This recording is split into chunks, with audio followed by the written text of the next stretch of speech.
Good morning, everybody. A warm welcome to another one of the remote sessions of the U3A here in Hermanus. And I'm particularly pleased this morning to welcome a variety of guests from both other parts of the world and other parts of the country. Thank you very much for joining us. We are really looking forward to this very important discussion about issues that affect both the legal and the medical fraternity. And I'm very glad that my brother, Judge Niels Klaassen, who's a retired judge, and his colleague in this organization, Dr. Herman Edling, who is a neurosurgeon, who are going to present this to us this morning. Thank you very much for your time, for the preparation, and we're really looking forward to this. Thank you, Niels. Well, good morning. I thought I had to greet everybody from the University of the Third Age, but it seems to me that we have a wider audience, and for those who are from other organizations, a hearty welcome to you as well. My brother Gert asked me to give you an overview of what the South African Medico-Legal Association is all about. So let me immediately start with the introduction. I'll give you a brief history of how it began. Approximately 25 years ago, it was initiated by Dr. Anton van den Boot, who is an orthopedic surgeon, but is also a qualified advocate. And having his foot in both disciplines, he soon realized that there is somewhat of an antagonism between the medical profession and the legal profession for mostly what happens in court when they have to testify and being cross-examined by the legal profession. And so he approached the late Professor Sas Strauss, who was a leading figure in the field of medical negligence at the University of South Africa, and they got together about 7 representatives and started what was then known as the South African Medico-Legal Society. In 2015, we changed the name to the South African Medico-Legal Association for the sake of being able to pronounce it better. SAMLA was easier to say than SAMLS. At present, let me tell you what SAMLA is. It is a multiracial, independent, neutral, educational, and a transparent company for non-profit, funded by membership contributions, donations, and funds generated through seminars and other educational courses. Its mission statement sets out that the goals are to advance the interrelationship between medicine and law, and to promote excellence in the medico-legal practice by promoting dialogue between the professions, a mutual understanding between the members of the professions, and guided by the principles of justice, ethical practice, and of course, the constitutional values. The current members consist of judges, academics, legal practitioners, medical practitioners, and other professional practitioners of allied industries, and all members of the Health Professional Council of South Africa can also join. There are even actuaries and engineers and architects that are members of the association, because very often in third-party claims, there's need a home for a specific paraplegic, etc., and then one needs the skills of those professions. Currently, there are about 551 members of the association. Now, what do?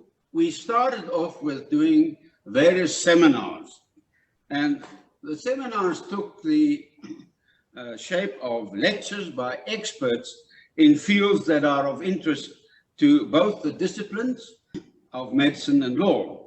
Thus, lectures have been presented on topics such as abortion, cerebral palsy created at birth, calculation of damages awards, medical negligence and or malpractice cases, constitutional rights and obligations of medical practitioners, ethical principles of both lawyers and medical health carers, and a variety of other subjects. Some of these seminars were then changed into what we call mock trials, where we would take the facts from a real life case that had been reported in the South African law reports, change the name so that anonymity is maintained, and then we would present the two sides. There would be a specialist presenting the case of the plaintiff with an advocate leading him, and then there would be the defendant with an advocate, and then the plaintiffs would then testify and be cross-examined by the advocate of the defendant, and vice versa. And that gave both professions a very good idea of what the various professions require. The case usually opened with a discussion thereafter of questions that were posed by the attendees in the audience, and they were then answered by the advocates and or the specialists and or the members of SAMLA. So the lawyers had the benefit of learning how best to cross-examine medical experts, whereas the medical practitioners had the benefit of learning how to prepare their medical reports for submission to a court in such a way that judges who are not medical experts would understand it and would be able to respond thereto in a proper manner. These seminars grew quite popular to the extent that we eventually had to open up 5 branches of the SAMLA.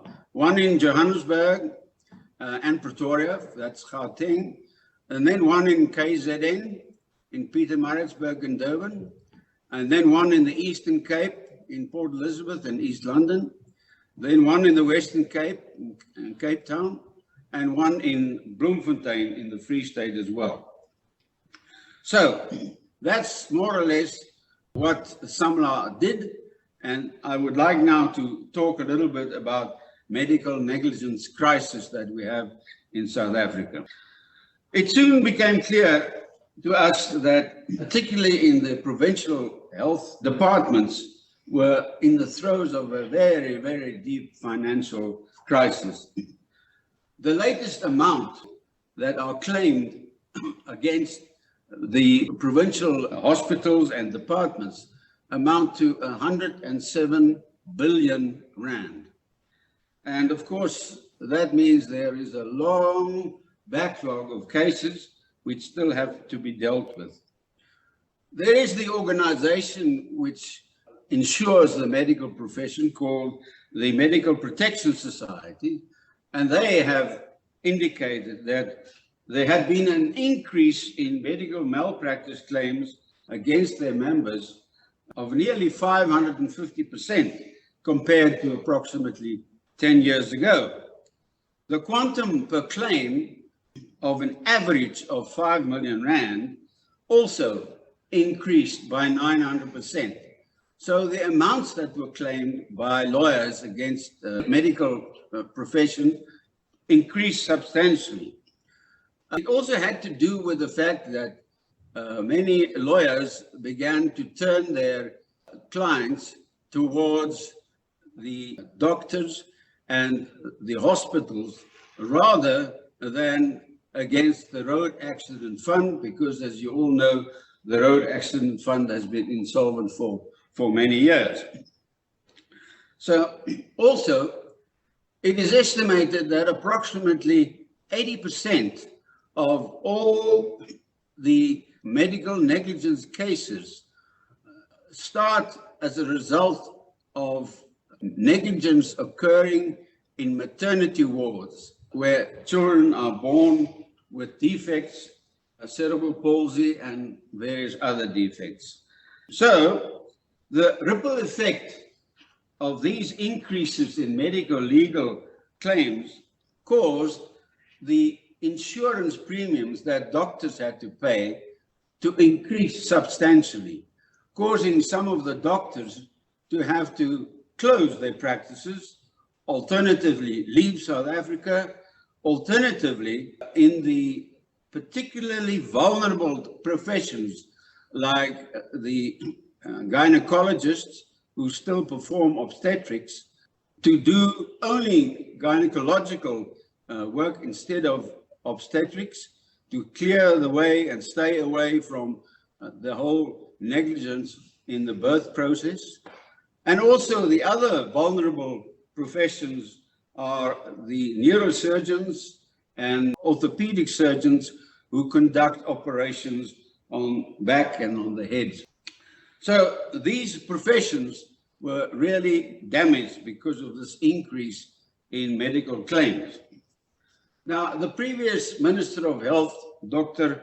Aaron Motsoaledi, was very keenly aware of this crisis, and he then called the summit meeting of 2 days, where he invited approximately 400 delegates from all the various provincial medical and health departments, chiefly the senior people in these departments, and also some of the medical organizations to which doctors belong. SAMLA was also invited to this particular summit and was asked to send 3 representatives. At that point in time, I was the chairperson of SAMLA, and my good friend, Dr. Herman Eerdling, sitting next to me, was the deputy chairperson. And then we also invited Mr. Reynolds, who is a neuropsychologist, and the 3 of us went there. During tea time at this particular meeting, I went and introduced myself to Dr. Aaron Motsoaledi and told him about SAMLA. And I also told him about the fact that SAMLA believes that the backlog of cases could be dealt with by mediation on a cheaper and a quicker basis than litigation in court. He didn't seem very interested, and I said, thank you. And then we had our tea, and after the tea break, he started his lecture. He suddenly then interrupted himself, and he said, there is a judge here somewhere in the audience. Where is he? And it seemed to me that I was the only judge there, so I identified myself, and he then said to me, please tell the audience what you had told me at tea time about the benefits of mediation as opposed to litigation. So there I was, a roving microphone was thrust into my hands, and I had to deliver an unprepared speech on the benefits of mediation and the adverse effects of litigation. That was on the first day. The second day, everybody broke up into groups, and I was allocated to the legal section. And in the morning, everybody had to discuss their particular field. Some were at patient safety, some were in the legal, some were in administrative aspects of the whole administration. And then after the morning, in the afternoon, every one of these particular sections had to report back. This report back information was then collated by a task team appointed by the minister to make it feasible and readable and usable. And on this task team, there was a pediatrician, there was a professor in bioethics, there was an advocate, there was an attorney, there was a representative of the state attorney, and there was myself. And we got together on a regular basis, going to Pretoria to the Department of National Health Officers, and discussed all the elements of the information that was gathered at the summit. And we eventually presented what could be called a declaration of how to deal with the medical negligence crisis in South Africa. We then presented that to the minister, and he had a discussion with us, asked a few questions, and then he signed it. Whereafter he then appointed that very same task team as a subcommittee with the instructions to go around all the 9 provinces in South Africa and address all the main hospitals, the provincial hospitals, and to discuss the implementation of this declaration to try and limit the medical negligence. We then embarked upon this particular endeavor, and we traveled around from Mpumalanga and Limpopo all the way down to the Cape and addressed all the various provincial hospitals to indicate how this is to be implemented. And then when it came to the legal section, I always presented that portion of the declaration. One of the interesting things about the legal portion of the declaration was that the minister decided that as far as medical health is concerned, the position should be taken that mediation will be the resolution process of choice.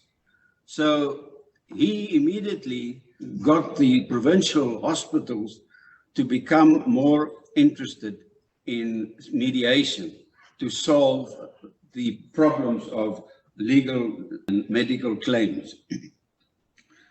The declaration also laid down certain measures to curb the causing of negligence and the importance of patient safety. It also indicated that the hospitals should all have checklists and protocols on all the various procedures that are adopted, not only in the maternity ward, but elsewhere as well.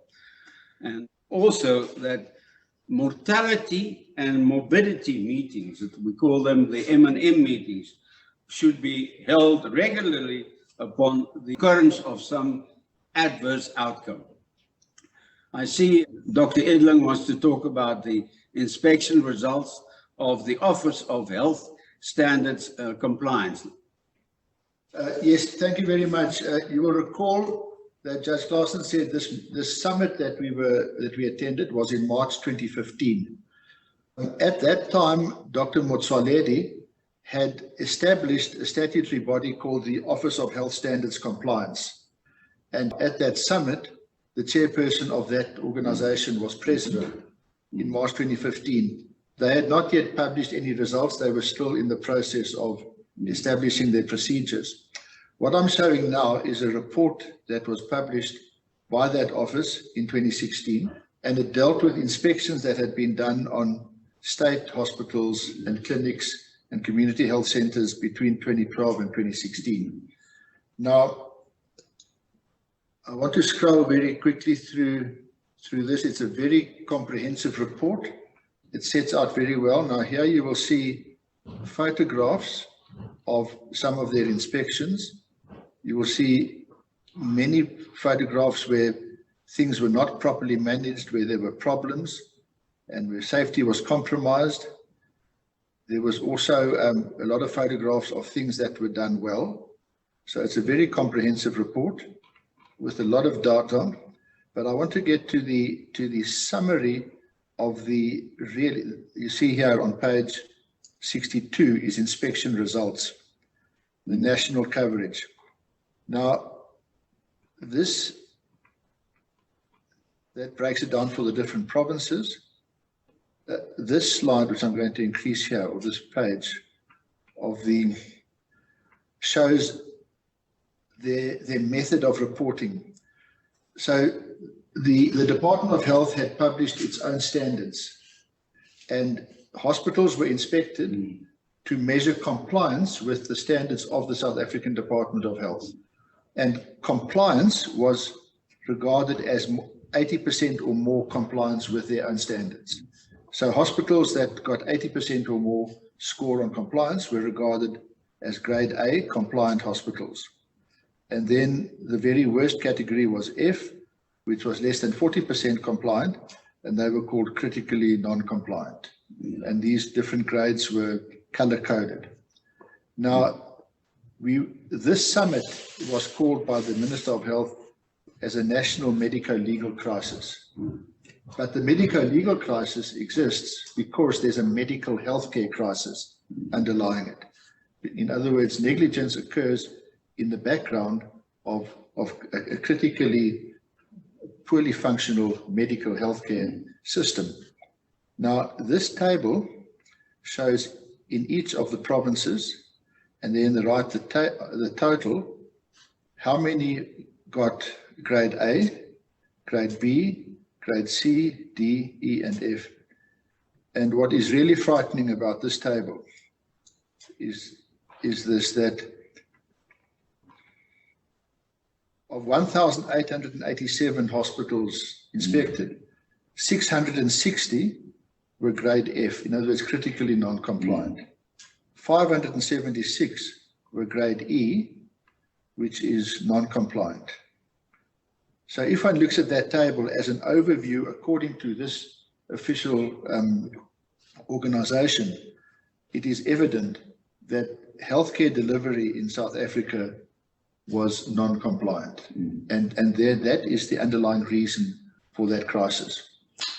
Now, I'm happy to be able to say, if one goes onto the website now of the Office of Health Standards Compliance, and I would also like to just mention that the current chairperson of SAMLA, Professor Ethelwyn Stellenberg, has been on this Office of Health Standards Compliance for years.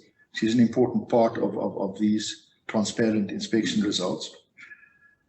Things have improved a little. Generally speaking, the averages have gone up by about 5% to, in some cases, about 10%. So places that were, for example, 40% scores have got now 45 to 50% scores. And places that had 50% scores have gone up to 55 to 60%. But look at the A. Only 39 hospitals qualified for A as being fully compliant out of the 1,800 hospitals, which is frightening. It is frightening. Yeah. And of course, as you will see if you read the report, the purpose of this was to establish a hospital system that will suit the national health insurance, which is intended. And in order to comply for NHI, all hospitals have to be A or maybe B. So one can see what a long way, apart from any financial considerations, what a long way the standard of healthcare has to improve before we are really able to implement NHI. And this does not include the private hospitals, private clinics, etc. These are only state hospitals. Yes. The Office of Health Standards Compliance is mandated also to inspect private hospitals. And in their current report, they say they're going to start doing that now. But this is all state hospitals. Well, I think that's a very good indication of the crisis that we have in South Africa. Anyway, after this summit, a very beneficial relationship began to develop between the health departments and the health minister and SAMLA. And as a result thereof, SAMLA began to get invitations from various provincial hospitals to lecture on the causes of negligence.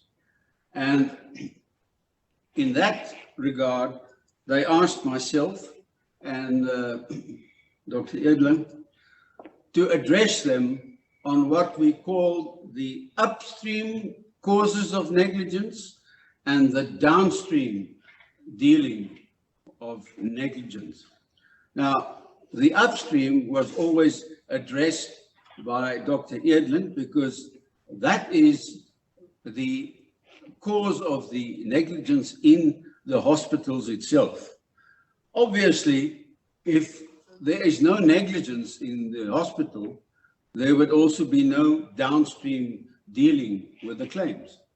I dealt with the downstream aspect, and that is once claims have been submitted, how best to treat them.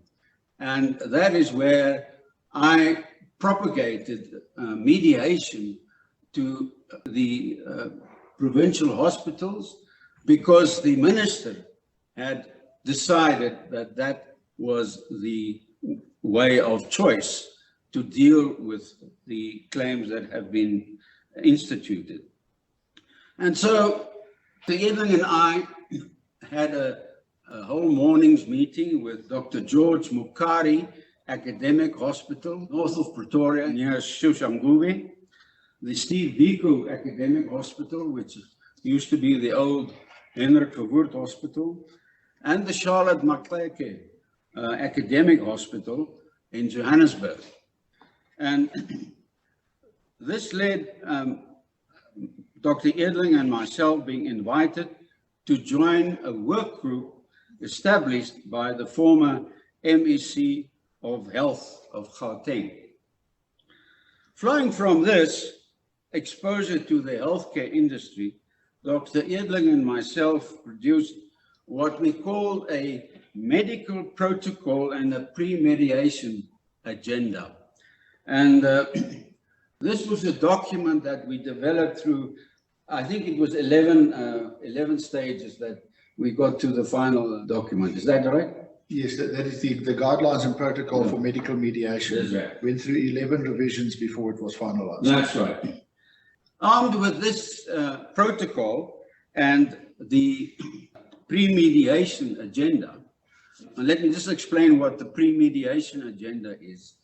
That is an agenda which we go through before we start the mediation in order to establish whether the parties are happy with the mediator, whether the parties have already signed an agreement to mediate, because mediation is voluntary. And if the parties don't agree to mediate, then mediation will take place.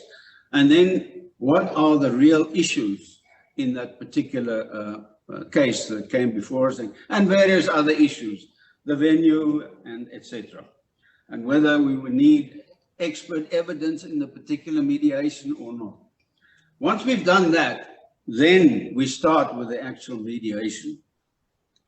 And we then went to the Gauteng Department of Health, and we proposed to them a pilot project where SAMLA will provide the mediators, and we will do 15 of their claims free of charge, for them to see whether mediation is both effective, cost effective, and time effective.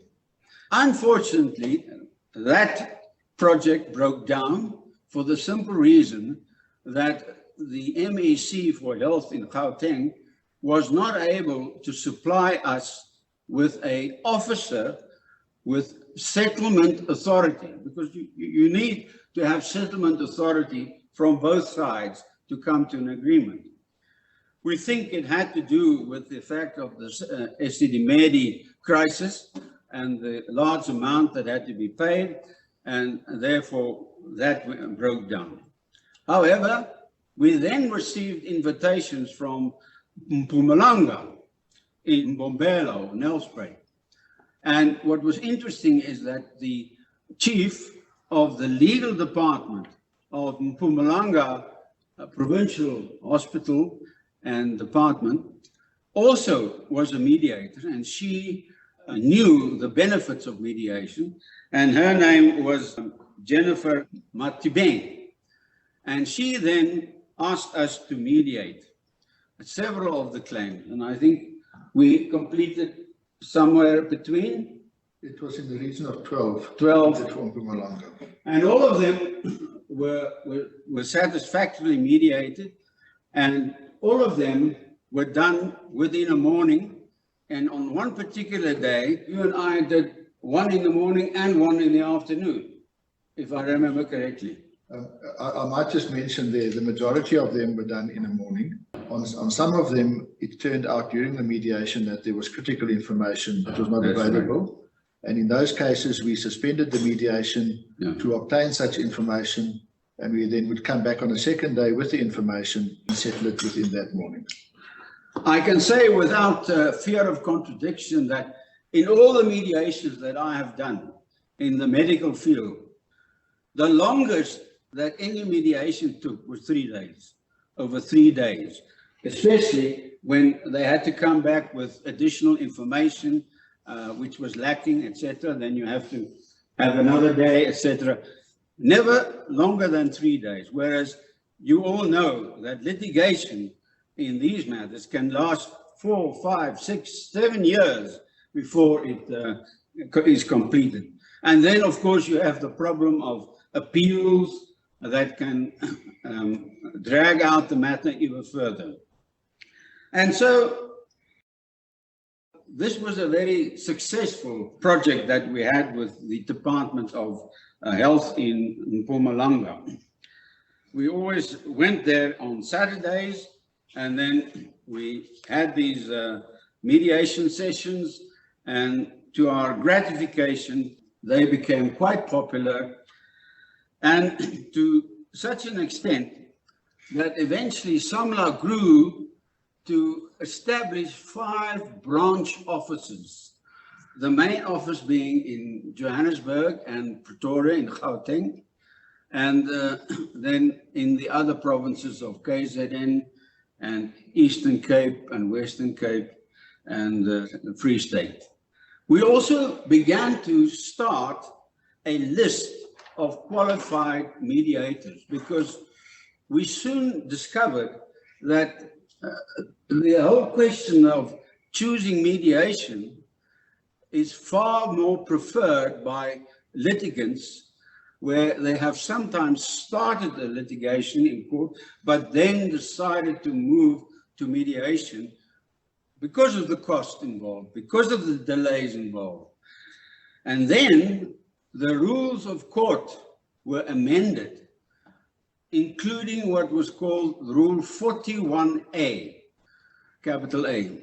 That rule indicated that the judge on duty doing the case management of that day in court, where he dishes out courts and judges for those cases that are ready and ripe for hearing, had to ensure that the parties, before they can get a trial date and before they were allocated the court, bona fide and genuinely attempted mediation as a possible way of settling the matter.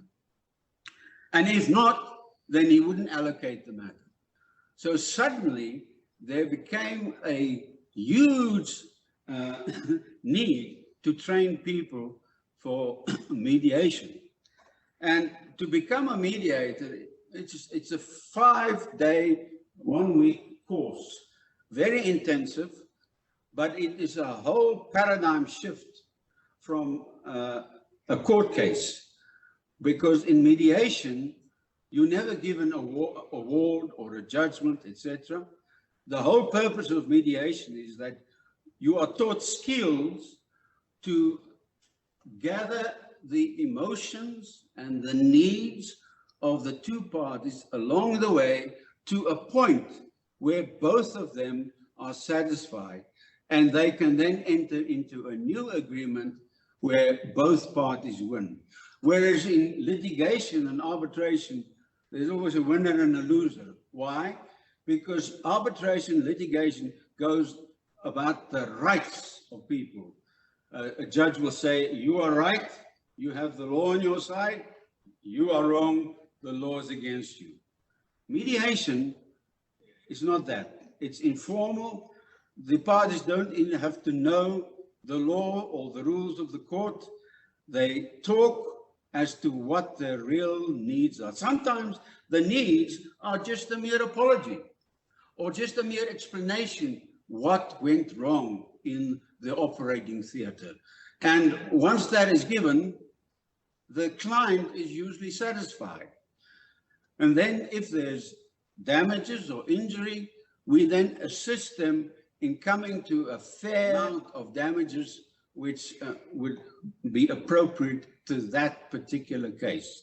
And sometimes we can then refer to court cases where similar cases had been adjudicated, and we look at what the amount of damages awarded in those cases and then apply them to mediation as well.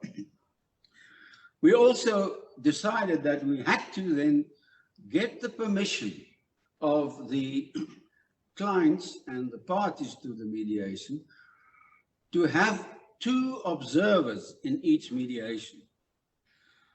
But these observers were not to say anything in the mediation. They were there simply to observe and get experience so that later they could become so proficient as to be able to do mediations all by themselves. But they did have a duty there. The one was to minute the process of the meeting, and the other one was to minute the details of the case. Like, what is the nature of the injury? What was the nature of the medical advice given, etc. So as to draft what we call a list of data. Judge, thank you. If I may just comment at that point, the SOMLOC program of doing pilot project mediations pro bono is at the same time a professional development program and a research program. So because we have co-mediators, a legal and a medical co-mediator and 2 observers, it means there are 4 people who are all accredited mediators who are obtaining exposure and experience at medical mediation. Now, the observers also have a role in advising the mediators, and often we get very useful advice from the observers. But that's done afterwards or in the breaks in between? Yes, the observers only advise the mediators. Yeah. We make use in the mediations, which are done online now because of the coronavirus. Yeah. We make use of so-called breakout rooms in Zoom, so that at times the parties go to their private room to have a discussion. The mediators and observers can go to their private room to have a discussion, and then the mediators and observers can join either party in their room or bring everybody back to the joint session. But so in that way, the observers can talk without being heard by the parties, so as not to influence the parties. Correct. But when the parties are present, then the mediators talk. What Judge Claassen referred to as the observer report is the critical component of the research project.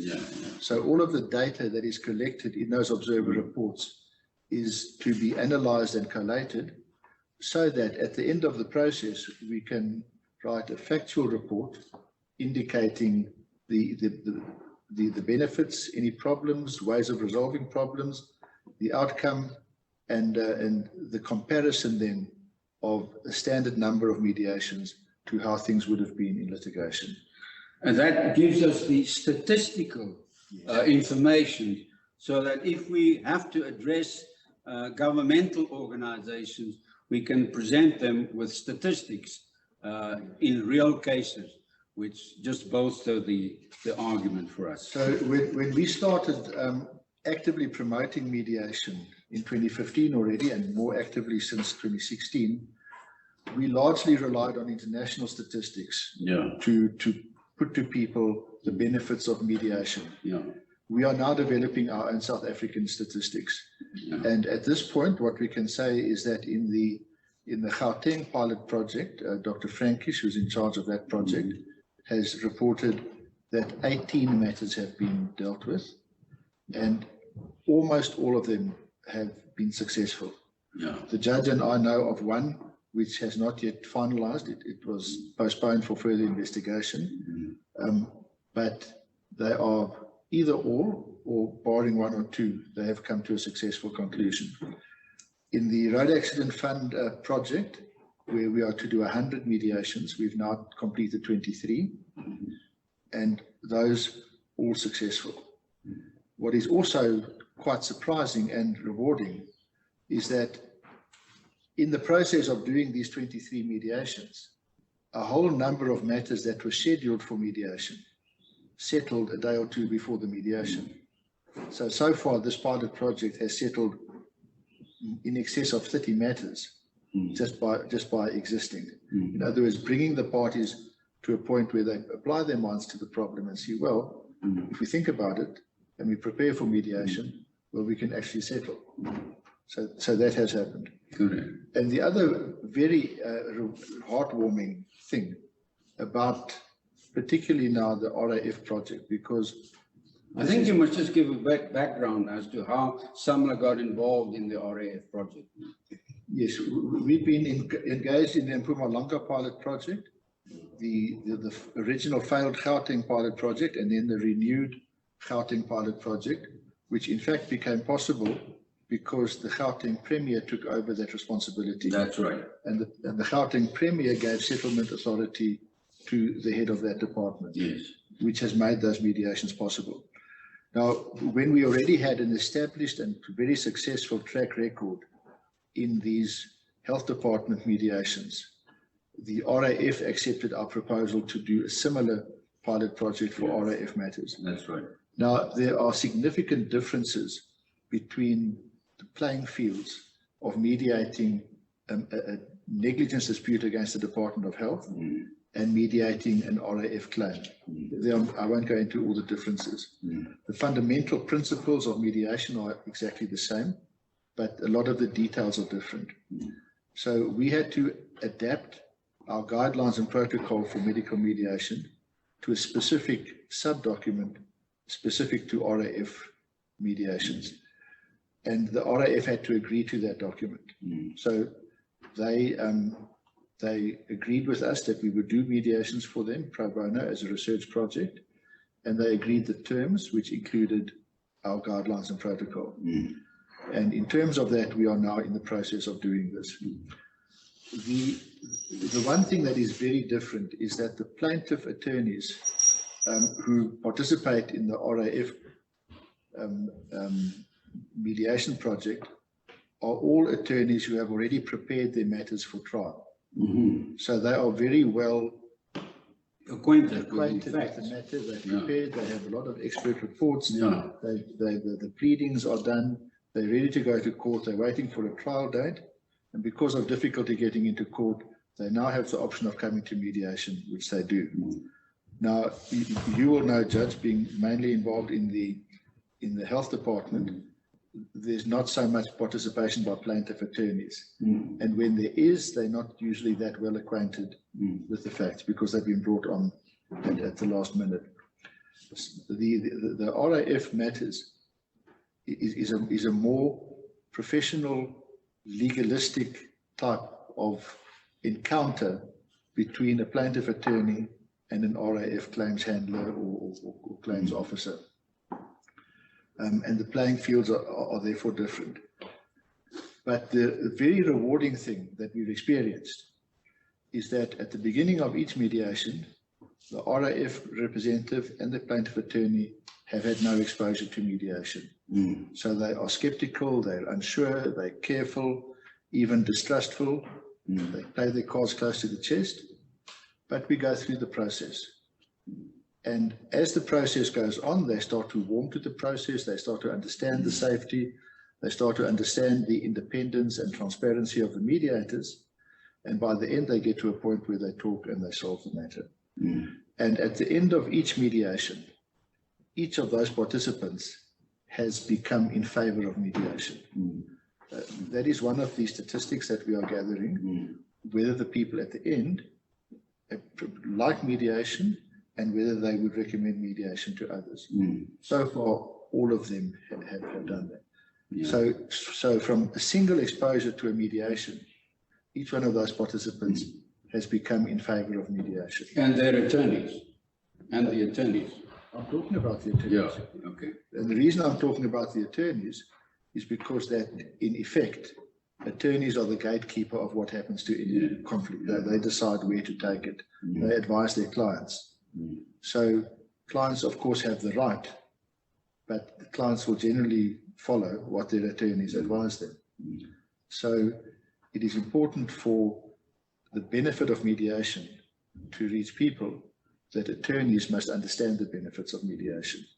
And that is being achieved with all the attorneys coming into this RAF pilot project. I just want to add something to explain why we have decided in the protocol to have two mediators, one a specialist and one a legal person. It often happens that the plaintiff is an individual, whereas the defendant is either a hospital or a doctor, and there is always an unequal balance of power between the plaintiff individual, who may not be represented by legal representation, and the doctor or the hospital. And to level the playing fields, we decided that it is better for two mediators, one a legal, one a specialist, because if there is a specialist on the panel of mediators, the doctor or the hospital cannot hijack the mediation to the detriment of the plaintiff, who is not well informed about medical matters. So there's a protection for the individual plaintiff if there is a medical person on the panel of mediators. Equally, there should be a legal individual, because ultimately, if the needs are such that something unlawful is proposed as a settlement, there must be somebody who can say, but that is unlawful and you cannot agree to that kind of settlement. So that's the reason why we have normally two mediators of a different specialist. And we also have discovered that if the doctor defendant is, for instance, a urologist, and then the specialist on the mediation panel shouldn't be a urologist, because otherwise there are two urologists and the plaintiff might feel they will gang up against the plaintiff. So we've always ensured that whatever the defendant is, the medical individual on the panel is always of a different medical discipline. And so we've had mediators like nurses, like all kinds of specialists that have acted in that way, who have trained and have some medical knowledge so as to retain the balance of power. Yes, we on the healthcare side, we use, of course, medical practitioners, occupational therapists, clinical psychologists, neuropsychologists, industrial psychologists, nursing experts. So those are the allied healthcare practitioners who most commonly are involved in medical litigation matters. Correct. So because of that experience, they bring that into the mediations. Absolutely. I'd like you to tell them about what we had done. You will see there are 3 volumes of this document. It's called the South African Medico-Legal Crisis Presentation to His Excellency, the Honorable President Cyril Ramaphosa. And there are 3 of them. And we gave them to how many ministers to read? To the state president and 5 ministers. And 5 ministers. And I'd like Dr. Edling just to tell you what was the outcome of these documents having been submitted to them. Yes, we were tricked in a sense, but we were told shortly before the election in May 2019. We were told by somebody in the governing party that the state president was very concerned about the medico-legal crisis in the country and wanted to be informed of this by stakeholders prior to the election. Within 1 week, we gathered together 17 stakeholder organizations and senior representatives of all 17 organizations were either in Gauteng or flew to Gauteng for this meeting. And on, I think it was 5 May 2019. The election was on the 8th of May. It was Sunday. We had a meeting because we'd been told the president would come and he wanted us to present to him. We put together a program where people from each of these organizations gave very brief basic presentations, but which were supported by larger documentary submissions. Now, we then collated all of that. We also got video recordings of that whole day, of all the sessions of the day, and all the recommendations that Samla, together with the other 16 organizations, proposed. What was quite remarkable was, even though it was 17 organizations, there was a very remarkable uniformity of concept, a meeting of minds in terms of what the problems were, what the reasons for the problems were, and what had to be done. Now, what I want to show on the screen, what I am showing there, is the website of the South African Medico-Legal Association, the homepage. You can see that is medicolegal.org.za. Now, if you go to that website and you look along the top tab where it says President, that is an online resource that shows the whole presentation. Now, what the judge has in front of him is our copy of what the judge and I went to the union buildings to give this to the president. The small folder is the primary submission, which has got summary letters and requests, and everything in there is supported by documents in the 2 larger annexure folders. Now, all of those documents that we gave to the president are available here for everybody publicly. So there's our introductory letter. These 1A, 1B, 1C are all the annexes to the introductory letter. Number 2 is our substantive letter to the president, where we request and motivate the establishment of a statutory regulatory authority for the medico-legal profession. Can I just interject on that? We have discovered that the medico-legal profession is actually a new profession all by itself. Many of the attorneys and the specialists who practice in that field have just sort of developed into that area. But there's no university that actually gives a course in medico-legal practice. And because there may be a course in legal medicine, but not in the actual way that is to be presented to a court, etc. And that's why we have been proclaiming that medico-legal profession should be regarded as an independent profession. And we have then approached SAQA, the South African Quality Agency, for recognition of medico-legal profession as a separate profession to the medical side or the legal side. Thank you very much, Judge. So anybody is free to read our letters to the President, and the agenda and everything that everybody said that day is recorded here. And then lower down on the page are video recordings of the entire day. So there's the summit, that's the next program. At the end, in the afternoon, we had 2 sessions about specific solutions. This session here was a strategy to address negligence claims and road accident claims by Professor Alex van der Heever. Then we had one about RAF and appeal tribunals, constitutional principles, right to fair administrative action. We had obstetric solutions and accountability in terms of the cerebral palsy crisis. And then we had a debate on funding and care for cerebral palsy and others living with disabilities. And our final one was the establishment of an independent multidisciplinary medico-legal regulatory authority with codes of professional conduct and disciplinary procedures.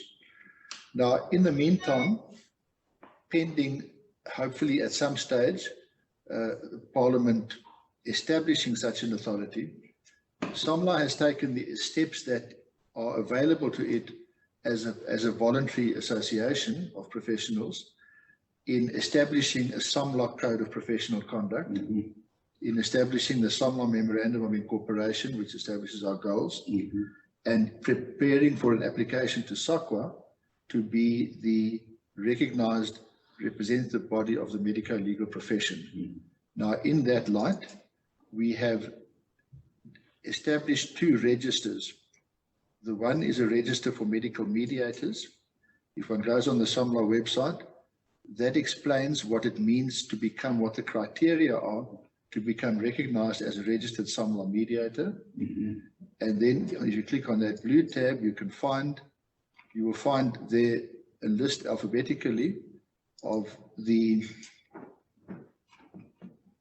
78 accredited mediators who are now also SOMLA registered medical mediators. Just so to see, let's just see. Whether Clausen is there? Yeah, just. Well, we're very honored to have Clausen as one of the very first people on this list. Judge Niels Cornelis Johannes Clausen, registered mediator, registered practitioner. That's now the brother of Gert. That's the brother of Yes, yes. Okay. We have. So when anybody needs a medical mediator, this is a resource where they can find people who have complied with the requirements specified here, the requirements for being a medical mediator. Correct. We've also established a register of medico-legal practitioners. Now that means whether you're an advocate, an attorney, a medical specialist who has been giving expert evidence in court, or a psychologist or occupational therapist, in any person who has practiced as an expert witness or a legal practitioner in the field of medico-legal practice. Here again are the criteria that say what you need to comply with in order to be recognized by SOMLA and to be placed on the register. There's the SOMLA Code of Conduct, number 1.4.2, I think. Yeah, that's right. So those are the criteria, and they comply with the SOCWA requirements. And if you click on that, you will find a list of people who are registered medical legal practitioners, and there in that column you will find their profession. Deputy Chairperson of SOMLA, Mr. Trevor Reynolds. Oh, yes. Is the Chairperson of the Credentialing Committee. So all queries can go to him. Thank you. So I'm going to stop sharing this screen now. No. Just finally, I have a whole list of items there indicating what the benefits are of mediation, but I haven't dealt with them because it'll make it too long. But if you need, I can give you the lecture notes where it's more fully described, and Gert can distribute it to you if you need it. There we are. Thank you. Thank you. Thank you to you both. That was a really fascinating lecture. And what an important initiative you've launched in the country. Now we're open for questions. And maybe, Herman, you can start by reading one of the questions in the chat box. Thank you. I'm opening the chat box here. Can I read the questions that I see here? I noted in the media last week that Transport Minister Fikile Mbalula announced changes to the RAF's operational model. Does anyone have more information on this development? Yes, I can certainly briefly address that. The operational model for the Road Accident Fund for the past 10 years or more has been to obstruct and delay and postpone the settlement of claims for as long as possible. This was largely a model introduced to manage their cash flow. So instead of settling a claim this year, they settle it in 5 or 6 years' time. The basis of that was that claims handlers would not deal with claims. They would wait until the prescribed 120 days had passed, until summons was issued, and on issue of summons would immediately just refer the claim to a panel attorney. And then the panel attorneys would do whatever they did with those, but the result of it was that claims took many years. The court rolls in South African courts, especially in Gauteng, became completely overburdened by road accident fund claims. 80 or more % of enrolled matters would be RAF matters, and that those would be on days when there's 3 or 5 judges available. So all of them would either have to settle, and many of them in fact did settle on the steps of the court. Many of them were postponed, and some of them were heard. Now, that led to an incredible increase in legal costs and expert witness costs and the costs of administration, and the debt of the RAF just kept going up and up. That model was changed drastically by the following concepts: to the concept of trying to settle claims as expeditiously and quickly as possible. Where the RAF is going to obtain the money to do that, I have no idea. I do know that they have applied to the Treasury to help them, but the policy, as explained to myself, is that they want to not refer matters to panel attorneys. They want to train their claims handlers to settle claims appropriately directly with plaintiff attorneys. And when they cannot reach a direct settlement, they refer the matter to mediation, in which they expect the majority of outstanding claims to be settled, and that they will only reserve litigation for claims that have failed to settle in direct settlement and have failed in mediation. So that is their expressed policy. That policy change has resulted in a tremendous uproar. There have been a lot of court cases. There's been a lot of unhappiness, and there's been a lot said about it. But I wonder at this stage, if I cannot maybe ask Mr. Dani Weideman, who's a very experienced RAF panel attorney, to maybe just add to those comments. Yeah, Arman, thank you. I don't have all that much to add. I think you've summarized it fairly accurately and succinctly. There certainly has been a number of legal challenges to the change in the model, but I think that to the extent that the CEO of the RAF has the support of the minister, the approach of disposing of the bulk of the matters in-house is going to continue. And for that process to work successfully, mediation is going to be absolutely essential, especially given the time frames that the CEO of the RAF has indicated they would like to use to try and dispose of the matters. The approach is irrevocably changed, that's a fact. There are still some appeals pending to Bloem in respect of some of the legal challenges, and those will probably be heard at a point when it will be academic what the result is.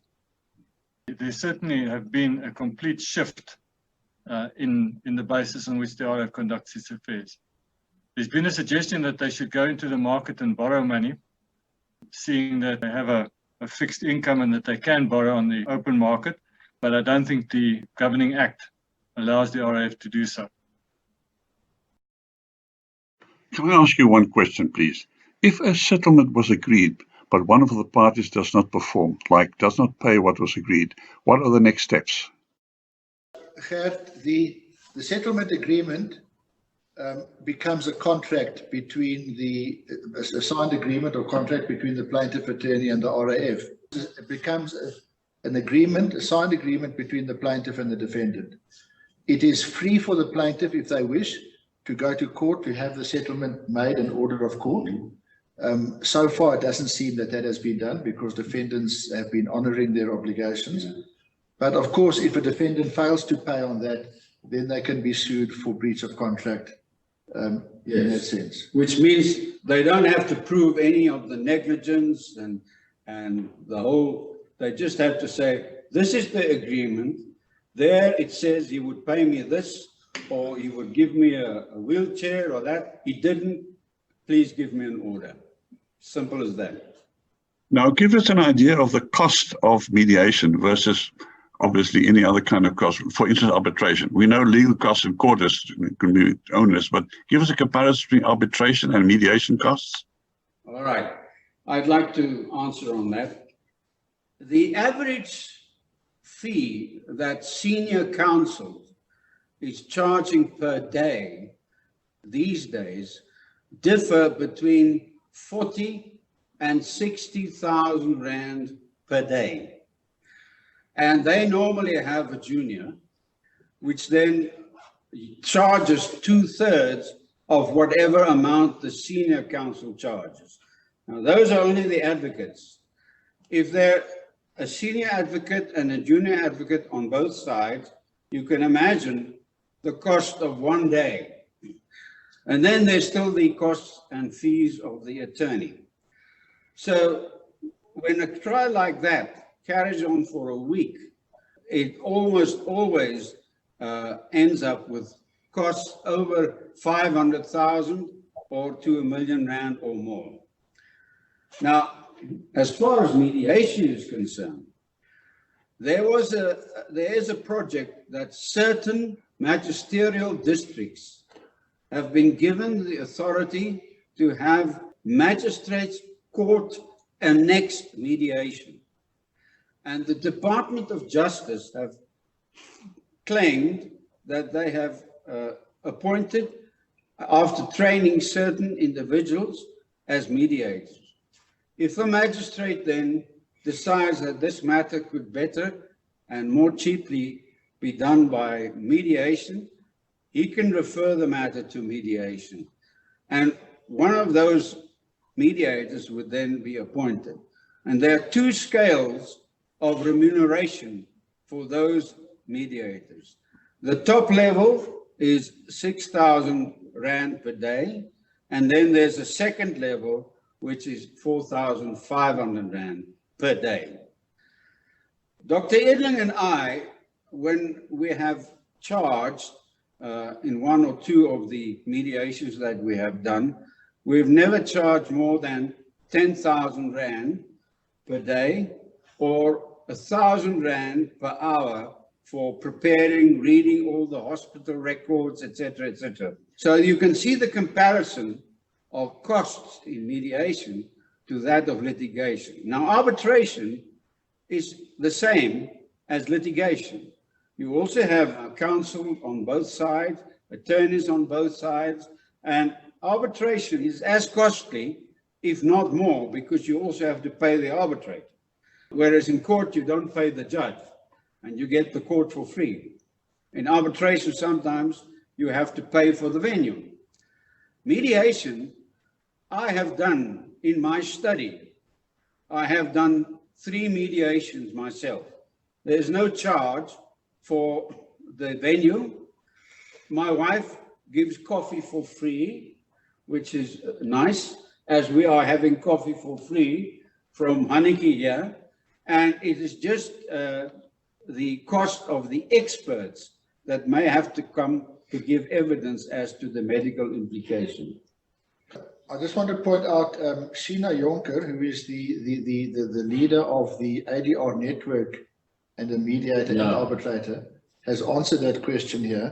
Mediation can be between 10 times and 100 times less expensive than litigation in most legal areas. 10 times to 100 times less expensive. I will vouch for that.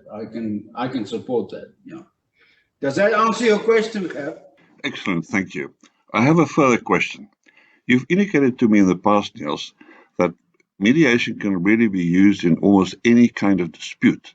If you had to mediate a claim that arose from an accident, not in the medical field or not in the road accident fund as you've been discussing, but for instance on a construction site, you would obviously have a legal mediator. But what other expert or mediator would you appoint in a case like that? You will have a labor expert or possibly 2 labor experts, so that you will have a panel of 3 mediators. And we have had mediation between municipalities fighting about whatever. You can mediate that. You can mediate industrial disputes, although the CCMA is supposed to start off with mediation and then go to arbitration if it doesn't succeed, and then if that doesn't succeed, then they can appeal to the industrial court. And from there, they can appeal to the Labor Appeal Court, and from there to the other appeal court. So let me say, most items can be mediated, but there are certain items and disputes you cannot mediate. For instance, a constitutional dispute. How can you mediate a constitutional dispute? Because if it's constitutional, whatever the parties agree as to what the Constitution should say will have no value whatsoever. So that type of case must go to court and eventually work its way up to the Constitutional Court. Can I just add to that in relation to Gert's question? The standard traditional mediation in South Africa, particularly commercial mediation, does not have a co-mediation model with two mediators. That's right. So the training that we got in mediation and that is being given in most places is a single mediator. Yeah. The concept of having two mediators was introduced by us for the purpose of medical mediation. And medical mediation is a specific specialization of mediation. However, many of our processes, including co-mediation, has been very favorably viewed by experienced commercial mediators who've joined our programs, and who have said to us that a lot of these principles would find good application in commercial mediation and others. So as Gert suggested, in a commercial mediation, there may very well be good benefit to have co-mediators.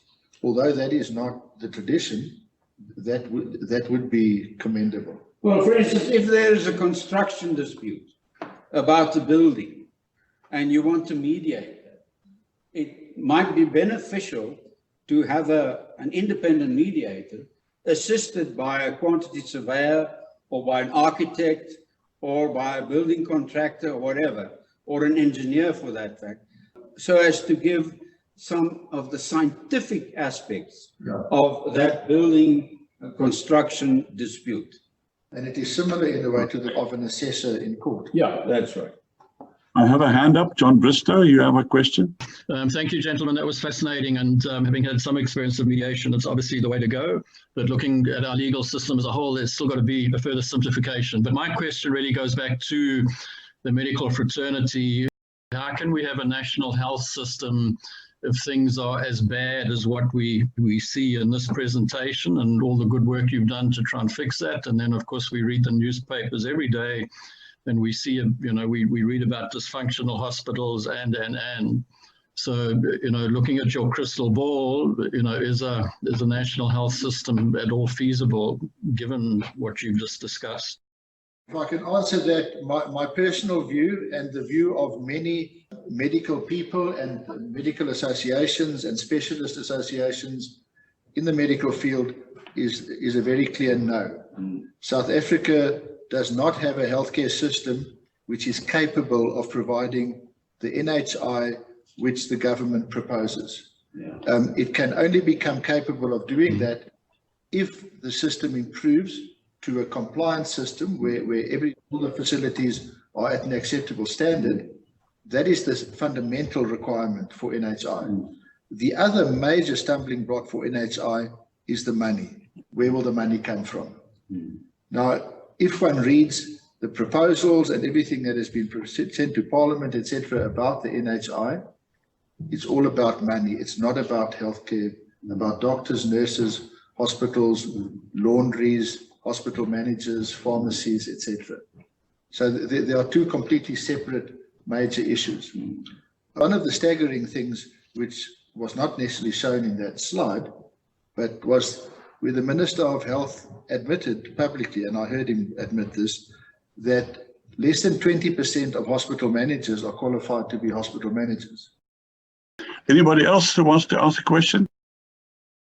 I can just, in the meantime, say that if you want a copy of that protocol and pre-mediation agenda, it's all on our website. All of those documents are free to be used. We don't have any protection of those documents. You can use it as you want. In that protocol, you will also see that we have defined certain kinds of mediation. You can have a medical commercial mediation. For instance, it will result in a dispute in a hospital between two nurses or between the management and the nurse.